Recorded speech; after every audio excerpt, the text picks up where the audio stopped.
కర్నూలు జిల్లాలో ఉల్లి రైతులు ఆందోళన చేపట్టారు. ఉల్లి కొనుగోలు చేయడం లేదని, సరైన ధర కల్పించాలని రోడ్డెక్కి నిరసన వ్యక్తం చేశారు. మార్కెట్లో ఉల్లిపాయలు నిలిచిపోయాయని, అధికారులు కావాలని కొనుగోలు చేయకుండా మమ్మల్ని పట్టించుకోవడం లేదని ఆవేదన వ్యక్తం చేశారు. ఉల్లిపాయలు కొనుగోలు చేయాలంటూ కొత్త బస్టాండ్ ముందు రైతులు రోడ్డెక్కి బైఠాయించారు. రైతులకు గిట్టుబాటు ధర కల్పించాలంటూ మార్కెట్ యార్డ్లో దళారులు తక్కువ ధరలకు విక్రయించి వారు ఎక్కువ ధరలకు అమ్ముకుంటున్నారని రైతులు ఆరోపించారు. దళారులు కొనుగోలు చేయకుండా రైతులకు గిట్టుబాటు ధర లేకుండా చేస్తున్నారని, 3 రోజుల నుంచి ఉల్లిగడ్డలు అక్కడే ఉండడంతో మొలకలు వచ్చే పరిస్థితి ఉందన్నారు.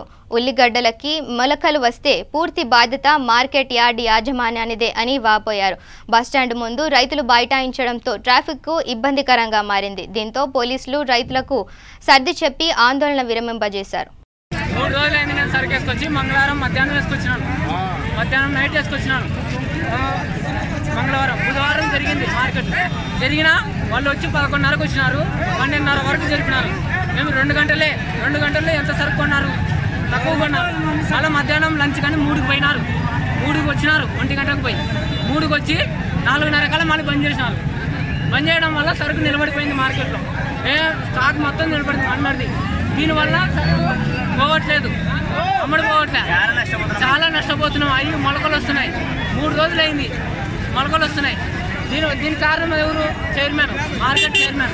వాళ్ళు ఏం చేస్తున్నారు? వాళ్ళు పట్టించుకోవట్లేదు, అసలు వాళ్ళు పట్టించుకోవట్లేదు. కంపల్సరీ మాకు బీట్ జరగాలి. ఈరోజు అడిగినాము, పొద్దున పోయి 11 వరకు ఎదురు చూసినాము, రాలేదు. ఏం సార్ ఇట్లా బీట్ జరగడం లేదంటే ఇట్లా లారీలు రావట్లేదంట. కొద్దిగా మీటింగ్ పెట్టినాము, ఒక 10 నిమిషాల్లో పరిష్కరిస్తాము అన్నారు. కానీ 10 నిమిషాలు కాదు, గంట కాదు, 2 గంటలు అయిపోయింది. 2 గంటలు అయిపోయినా కూడా వాళ్ళు ఎటువంటి అసలు ఏ సమాధానం ఇవ్వట్లేదు, వాళ్ళు చైర్మన్ కూడా ఏం చెప్పడం లేదు. మేము ఇక్కడికి రోడ్డుకి ఎక్కి ధర్నా చేస్తున్నాం, వాళ్ళు పట్టించుకోవట్లేదు కాబట్టి మేము రోడ్డు ఎక్కినాము. నీ పేరేంటి? చంద్రశేఖర్. ఎవరు? ఖైరవాడి.